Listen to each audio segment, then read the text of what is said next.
真係 OK 嘅，我覺得。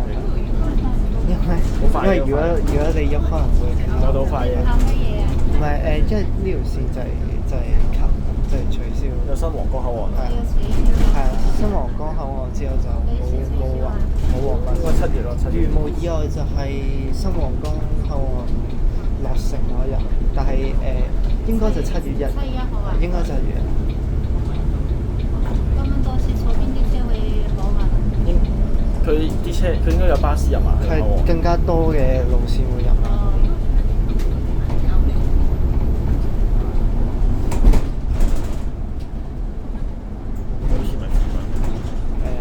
算啦，咁樣擺應該好難嚟。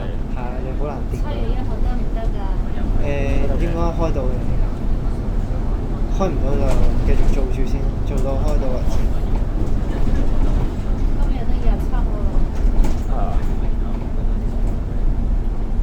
但唔知都要等政府宣佈先，不過都就嚟未成。